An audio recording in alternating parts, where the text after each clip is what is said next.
अध्यक्ष महोदय, मैं 293 सत्ता पक्ष की तरफ से बोलने खड़ा हुआ हूं। अध्यक्ष महोदय, आदरणीय देवेंद्र फडणवीस साहब मुख्यमंत्री, आदरणीय एकनाथ शिंदे साहब उप मुख्यमंत्री, आदरणीय अजीत पवार साहब मुख्यमंत्री, इनके नेतृत्व में महाराष्ट्र का विकास हो रहा है। अध्यक्ष महोदय, अटल सेतु बना, बहुत अच्छा हुआ। कोस्टल रोड से बहुत लोगों को फायदा हो रहा है। अभी बुलेट ट्रेन जो है बनने वाली है, बहुत जबरदस्त काम होने वाला है। अध्यक्ष महोदय, मगर तीसरी और चौथी मुंबई बन रही है। पालगढ़ में सी पोर्ट बनेगा, एयरपोर्ट बनेगा। मगर अध्यक्ष महोदय, मुंबई से जुड़ा हुआ इलाका है मुमरा, देवा, भिवंडी। जो विकास होना चाहिए था आज तक वो विकास नहीं हुआ। इंडस्ट्रियल सिटी है भिवंडी, आज तक विकास वहां जो होना चाहिए था वो नहीं हुआ। अध्यक्ष महोदय, इन इलाकों को निगलेक्ट किया गया है। अगर ये इलाके निगलेक्ट होंगे तो मैं कैसे समझूं कि हमारी मुंबई जो बहुत ज्यादा डेवलपमेंट हो रहा है। अध्यक्ष महोदय, सरकार बुलेट ट्रेन बना रही है जो अहमदाबाद जाएगी। अध्यक्ष, अरबों रुपया खर्च हो रहा है, लेकिन मुंबई की लोकल ट्रेन की अगर मैं बात करूं अध्यक्ष महोदय, जो लोकल ट्रेन मुंबई के लिए बहुत अहम ट्रेन है। रोजाना लोग 82 लाख लोग सुबह और शाम को इस ट्रेन में सफर करते हैं। मैं अध्यक्ष महोदय, मैं सरकार का ध्यान दिलाना चाहता हूं। हमारे यहाँ एक लॉ है, एनिमल राइट। गाड़ियों में ज्यादा जानवर आएंगे तो लोग उसको रोकते हैं, पुलिस पकड़ती है, उन पे केसेस होते हैं। अध्यक्ष महोदय, उसका वायलेशन जो करेगा उसके पास बहुत फाइन लगेगी, जेल होगी। लेकिन लोकल ट्रेन में अध्यक्ष महोदय, जो इंसान है, ह्यूमन इंसान लोकल ट्रेन में बैठता है भीड़ में, यानी उसको दरवाजे से लटक कर खड़े होना पड़ता है। अध्यक्ष महोदय, लोग लटक कर करते हैं और वो पूरा टिकट देते हैं, यानी कि उनका टिकट कोई माफ है, पूरा पैसा देकर करते हैं। अध्यक्ष महोदय, अभी दरवाजे से लटके हुए 13 लोग मुमरा के अंदर, देवा मुमरा की ट्रेन में 13 लोग गिर गए। उसमें एक हमारा पुलिस ऑफिसर चला गया। अध्यक्ष महोदय, उसमें 5 लोग की डेथ हो गई और अस्पताल में लोग बेचारे पड़े रहे। 2024 से अध्यक्ष मुझे ये हाई कोर्ट में एफिडेविट दिया है सेंट्रल रेलवे ने कि 2024 में लोकल ट्रेन के हादसे में 3588 लोगों की डेथ हुई है। इतनी बड़ी डेथ हुई है सिर्फ 2024 में। मैं अध्यक्ष महोदय, मैं कहना चाहता हूं कि अगरचे विकास हो रहा है तो विकास सबका होना चाहिए। कहते हैं एक तन पर सोने का तार सजे, एक तन पर सोने का तार सजे और एक तन पर सूत का भी तार नहीं, इसलिए मैं बगावत करता हूं, यह अन्याय मुझे स्वीकार नहीं। अध्यक्ष महोदय, 1 एकड़ में बनी हवेली रहने वाले 2 प्राणी और 10 हाथ का घर है, बैठ सकते हैं, पैर पसार नहीं, इसलिए मैं बगावत करता हूं, यह अन्याय मुझे स्वीकार नहीं। ये जो आज जो डेवलपमेंट हो रहा है वो अमीरों के लिए हो रहा है, अमीर इलाके में हो रहा है, लेकिन गरीब इलाके में जहां स्लम के लोग, मुंबई में 60% लोग स्लम में रहते हैं। अध्यक्ष महोदय, मेरे विधानसभा में नटवर पारिक एक MMRDA की वसाहत है, मैं उसमें रहने वाले टीबी के मरीज बन गए, उसमें वेंटिलेशन ही नहीं है। और आज हालत यह है कि 17 बिल्डिंगों में पानी गिर रहा है, उनके लोग जो हैं भाग भाग के थक चुके हैं, आज तक उसका डेवलपमेंट और उसकी रिपेयरिंग नहीं हो रही है। मुझे डर है कि किसी दिन वो बिल्डिंग गिरेगी या कुछ होगा तो फिर लोग जाएंगे, आंसू बहाएंगे मगरमच्छ के, उस वक्त जब हादसा हो जाएगा। उसके पहले सरकार को ध्यान देना चाहिए। नटवर पारिक की हालत बहुत ही खराब है अध्यक्ष महोदय। इसमें इसका मुंबई देश की इकोनॉमिक ग्रोथ है। मुंबई में 65,000 करोड़ की स्कीम डाली जा रही है।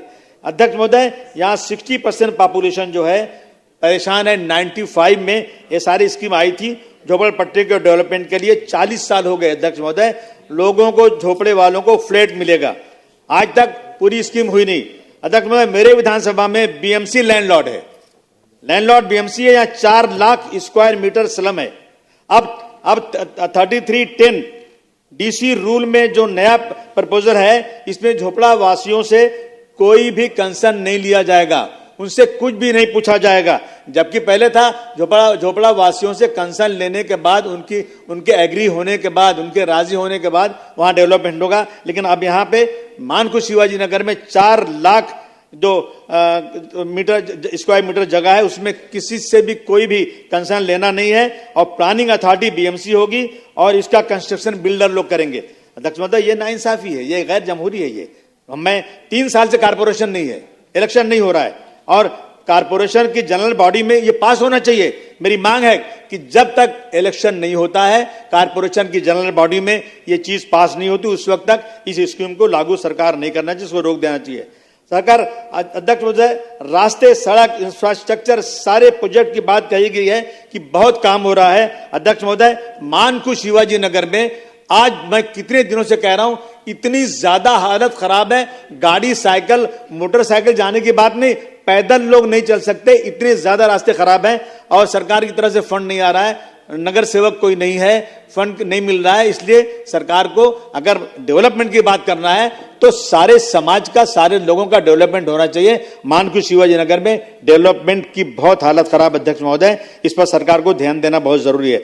अब मेरे इलाके में गरीब हैं, एजुकेशन की बहुत कमी है, पिछड़ा इलाका है। सरकार जो है जो computer technology, digital technology, cyber technology, artificial intelligence technology के मैदान में बहुत काम करना चाहती है, तरक्की करना चाहती है। अध्यक्ष महोदय, मेरी मांग है कि वहां पर हमारे यहां भी कोई कॉलेज, यूनिवर्सिटी या इस तरह की चीजें कुछ बनाई जाए ताकि लोग जो है इससे फायदा उठा सकें। मेरे क्या बनाया जा रहा है? यहाँ जेल बनाया जा रहा है। हम इतनी दिनों से चिल्ला रहे एजुकेशन के लिए, वहां जेल बनाया जा रहा है। हमारे यहाँ एनिमल सिमेट्री बनाई जा रही है, जहां पे खाने पीने की चीजें हैं वहां एनिमल सिमेट्री बना करके और देश और जो इलाके को जो है पॉपुलेशन करना है। पहले से एसएमएस कंपनी वहां पर है, लोगों की बीमारी बढ़ती जा रही है। चिल्ला कर 4 बार, चौथी बार मैं एमएलए हूं, चिल्ला कर थक चुका हूं सर। कई एनजीओ ने कहा कि लोगों की उम्र का एज 39 ईयर्स हो चुका है, लेकिन सरकार ने आज तक उस पर कोई भी कार्रवाई नहीं की। मैं मांग आज है, इसको हमारे एरिया में या पूरे मुंबई में स्लम के अंदर छोटे छोटे स्कूल लोग खोल करके बच्चों को पढ़ा रहे हैं, बहुत कम फीस में पढ़ा रहे हैं, टीचर्स को बहुत कम सैलरी मिल रही है। सरकार कोई बड़े कॉलेज स्कूल नहीं खोल रही है, अब उन स्कूलों को सरकार उसके पीछे पड़ी, उन स्कूलों को बंद करने के लिए। अरे ये क्या होगा? बच्चे कहां जाएंगे? सरकार को इसके ऊपर ध्यान देना चाहिए। न स्कूल न खोल करके जो स्कूल चल रहे हैं उसको बंद कराना मैं समझता हूं बहुत गलत बात है। रिक्शे वाले मजदूर का बच्चा वहां पढ़ता है, उसको भी कंप्यूटर सीखना चाहिए। वहां भी हमारे यहां भी कोई एक एजुकेशन हब बनना चाहिए। अध्यक्ष महोदय, सबसे एक चीज है, टीबी का मर्ज बहुत बढ़ रहा है मेरे एरिया में।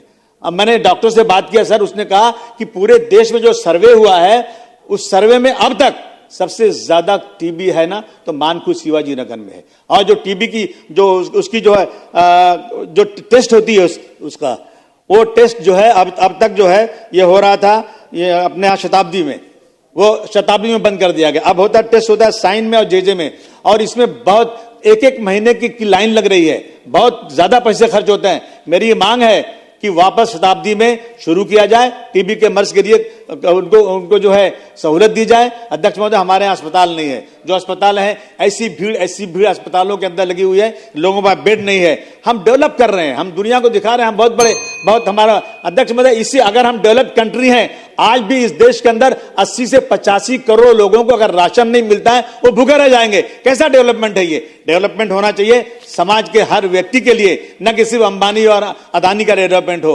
अध्यक्ष महोदय, मैं इसी के साथ सरकार से मांग करता हूं कि समाज के दबे कुचलों के साथ भी इंसाफ किया जाए और स्लम के अंदर कम से कम मानकू शिवाजी नगर का डेवलपमेंट अच्छी तरह से हो जाए, वहां स्लम में जो सहूलतें नहीं हो जाए। अध्यक्ष महोदय, लोग आप बाटली लेकर आते हैं, पानी बदबू आता है, आप सूंघ नहीं सकते, वही पानी लोग पी रहे हैं।